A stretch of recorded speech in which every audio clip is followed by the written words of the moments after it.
Aurinko näkyy suorakaiteen siinä ylänurkassa, joka jää katsojan vasemmalle puolelle. Se on kuningastähti ja esittää miehen päätä, josta purkautuu ympärille kirkkaita säteitä ja kiemurtelevia liekkejä, niin että se on kuin ymmälleen joutunut tuliruusu, joka ei tiedä minne päin pitäisi osoittaa. Kasvoilla on itkevä ilme. Ne ovat hellittämättömän tuskan kouristamat, ja avoimesta suusta purkautuu huuto.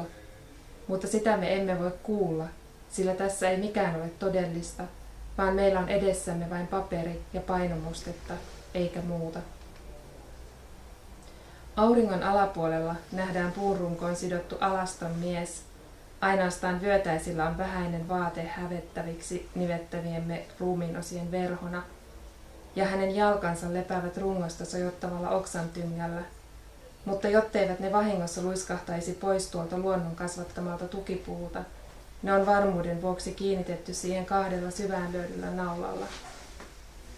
Päätelen intomielistä kärsimystä kuvastavasta ilmeestä sekä katseen suunnasta, ylöspäin kohotetuista silmistä. Mies on ilmeisestikin hyvä rosvo. Myös kiharainen tukka on pettämätön tuntomerkki, sillä tiedämmehän, että enkeleillä ja arkkienkeleillä on juuri sellainen kampaus, joten katuva rikollinen on nähtävästi jo nousemassa taivaallisien olentojen maailmaan.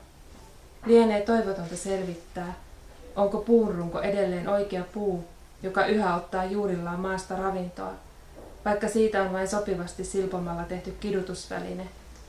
Sillä koko tyvipuolen peittää kalliisiin väliin ja runsaisiin vaatteisiin sonnustautunut pitkäpartainen mies, jolla on pää pystyssä, vaikkei hän kuitenkaan katso taivasta kohti.